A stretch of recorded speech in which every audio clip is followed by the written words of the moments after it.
মেয়েদের দিন শুরু হয় রান্নাঘর দিয়ে, আবার দিন শেষও হয় রান্নাঘর দিয়ে।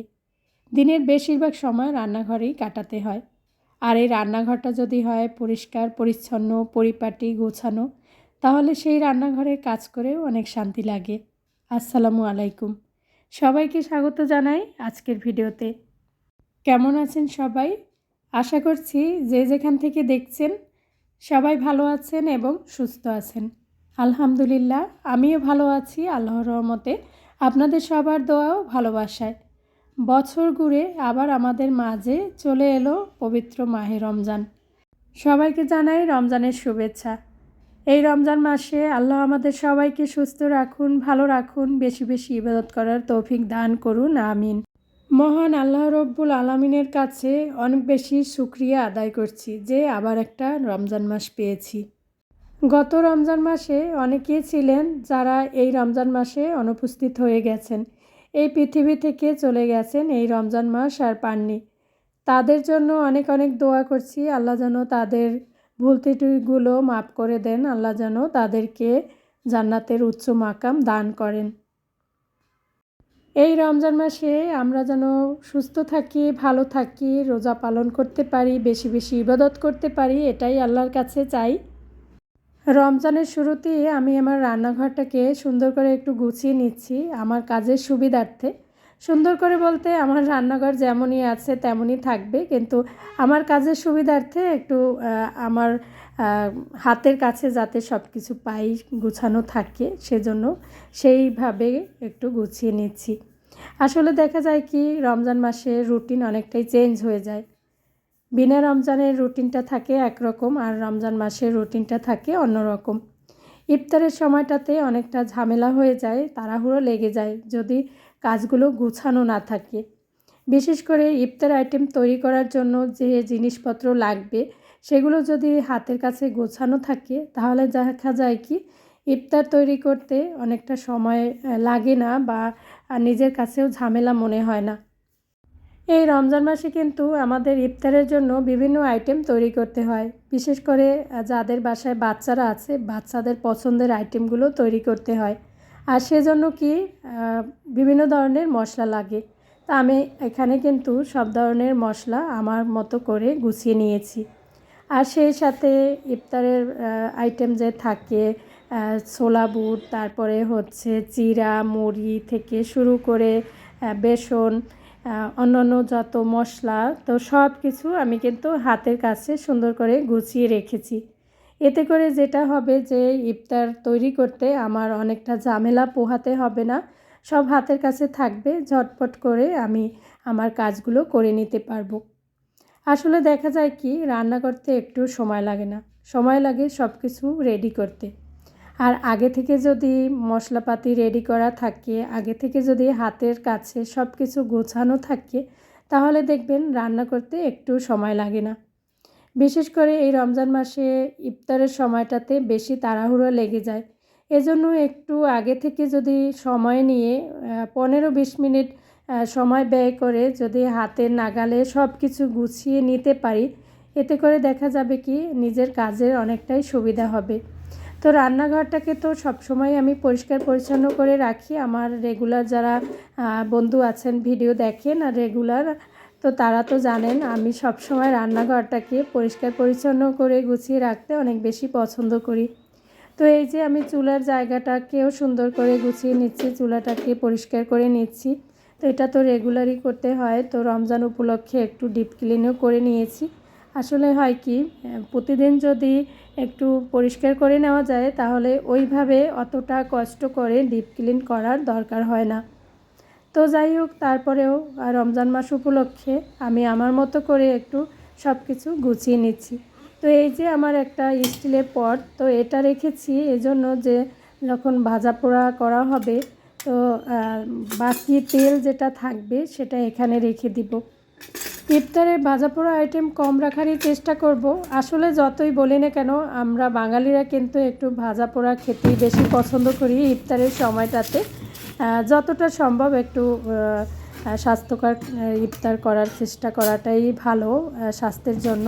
তো যাই হোক, এই তো এখানে কিছু পেঁয়াজ রসুন আনা হয়েছে, তো এগুলোকেও গুছিয়ে রেখেছি হাতের কাছে। হাতের কাছে যদি এভাবে সব কিছু গোছানো থাকে তাহলে দেখবেন কি রান্না করার সময় একটু ঝামেলা লাগবে না। আমি বেশিরভাগ কাটাকাটি দেখা যায় কি ছুরি দিয়েই করে থাকি।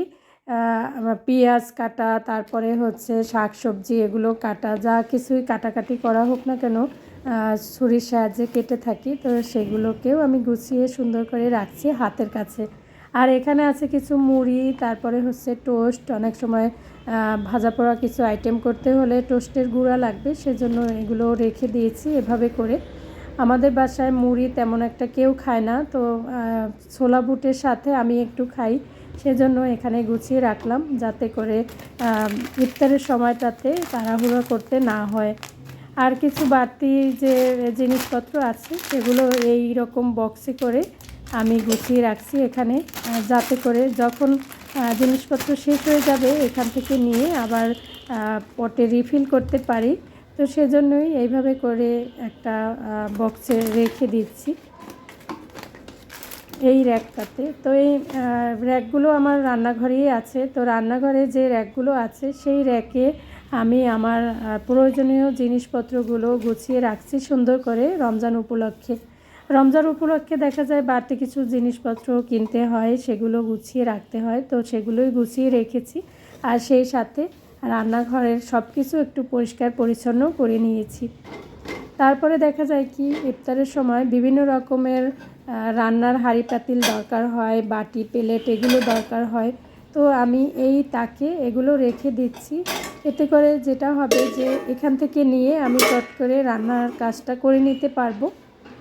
ইফতারের সময় যদি তাড়াহুড়ো লেগে যায় বা আমি যখন ইফতার আইটেম তৈরি করব খুঁজেই না পাই আমার প্রয়োজনীয় হাঁড়ি পাতিল প্লেট বাটি, তাহলে কিন্তু একদম কাজে দেরি হয়ে যাবে, সেই সাথে মন মেজাজও খারাপ হয়ে যাবে, বিরক্তি লাগবে আর কি। তো এই জন্য আগে থেকে যদি একটু সময় নিয়ে এগুলো গুছিয়ে রাখি তাহলে অনেকটাই সুবিধা হবে। তারপরে এই যে রান্নাঘরের ওয়ালগুলো সবসময় তো একটু পরিষ্কার করি, আজকেও সেইভাবেই একটু পরিষ্কার করে নিচ্ছি সুন্দর করে। আসলে রান্নাঘরটা হলো আমাদের মেয়েদের কাছে সবচেয়ে ভালো লাগার জায়গা আমি বলবো, কারণ এই রান্নাঘরে আমরা রান্না করি। যদি মনের মতো করে রান্নাঘরটা গুছিয়ে পরিষ্কার করে না রাখি তাহলে এই রান্নাঘরে কাজ করতে একটু মন বসবে না বা বিরক্তি লাগবে। তো সেজন্যই রান্নাঘরটাকে আসলে আমি কেন প্রতিটা মেয়েই নিজের রান্নাঘরটাকে যেভাবেই থাকুক না কেন গুছিয়ে রাখতে, পরিপাটি করে রাখতে, পরিষ্কার পরিচ্ছন্ন করে রাখতে অনেক বেশি পছন্দ করে।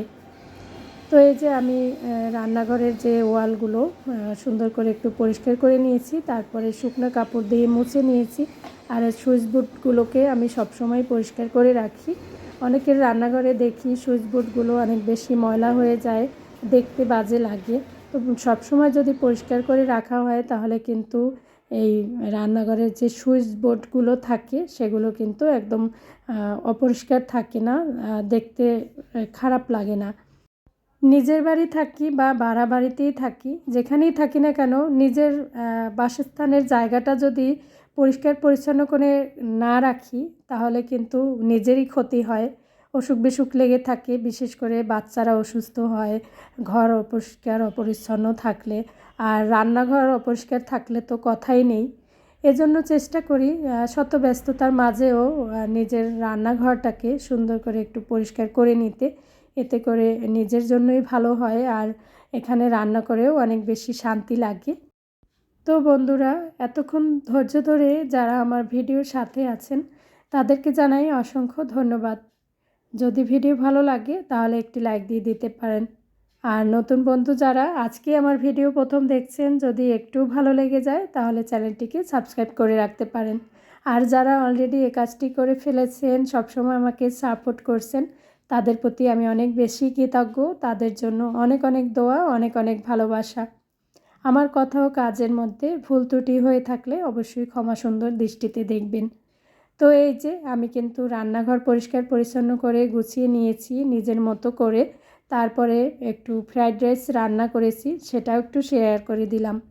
আসলে হয় কি ইফতার আইটেমে এই ধরনের ফ্রাইড রাইস মাঝে মাঝে করে নিতেই পারি, কারণ বাচ্চারা অনেক সময় ভিন্ন ভিন্ন আইটেম খেতে কিন্তু পছন্দ করে। তো একদম সহজ পদ্ধতিতে ঝটপট হাতের কাছে যা আছে তা দিয়েই কিন্তু আমি এই ফ্রাইড রাইসটা করে ফেলেছি। তো এখানে আমি প্রথমে তো পেঁয়াজ রসুন একটু ভেজে নিয়েছি, তারপরে সবজি বলতে 2 ধরনের সবজি দিয়েছি, গাজর আর বাঁধাকপি। আর এর সাথে একটু স্বাদে ম্যাজিক, যে ম্যাগি স্বাদে ম্যাজিক মশলাটা পাওয়া যায় সেটা বাসায় ছিল, সেটা দিয়ে দিয়েছি। আর পরিমাণ মতো লবণ দিয়েছি। আগে থেকেই আমি পোলাওয়ের চালগুলোকে একটু সিদ্ধ করে রেখে দিয়েছিলাম। মানে এটা হয় কি রান্না করতে করতে নিজের মধ্যে একটা আইডিয়া চলে আসে, তো ওইভাবে হিসেব নিকেশ করে কিন্তু রান্না করতে হয় না, বিশেষ করে আমরা যারা সবসময় রান্না বান্না করি। তো এই ধরনের ফ্রাইড রাইস কিন্তু ইফতার আইটেমে রাখতেই পারি, অনেক সময় বাচ্চারা খেতে চায় ভিন্ন ভিন্ন আইটেম। তো এখানে একটু টমেটো সস দিয়ে দিয়েছি, বাসায় যা ছিল তাই দিয়েই কিন্তু ফ্রাইড রাইসটা রান্না করেছি। আমার বাচ্চারা খেয়ে অনেক বেশি পছন্দ করেছে, ওরা বলেছে যে রেস্টুরেন্টের চেয়েও অনেক বেশি টেস্টি হয়েছে। তো এই যে আমি ডিম ভেজে রেখেছিলাম, তো সেটা এখন দিয়ে দিলাম, সব কিছু মিক্স করে তারপরে হচ্ছে নামিয়ে নেব। তো তেমন কোনো মশলা কিন্তু এখানে ইউজ করিনি, সামান্য কিছু মশলা দিয়ে, ঘরে থাকা মশলা দিয়ে এইভাবে ফ্রাইড রাইস রান্না করে দিয়েছি। যদিও এর সাথে যদি একটু চিলি চিকেন বা চিকেন ফ্রাই হতো বেশি ভালো হতো, আমার হাতে সময় ছিল না, তাই শুধু ফ্রাইড রাইসটাই রান্না করেছিলাম। ইফতারের আইটেমেও এইভাবে ফ্রাইড রাইস সাথে একটু চিলি চিকেন বা চিকেন ফ্রাই হলে কিন্তু মন্দ হয় না। তো এই ছিল আমার আজকের ভিডিও। সবাই ভালো থাকবেন, সবার জন্য অনেক অনেক দোয়া রইল, আমাদের জন্যও দোয়া করবেন। আজকে তাহলে বিদায় নিচ্ছি। আল্লাহ হাফেজ, আসসালামু আলাইকুম।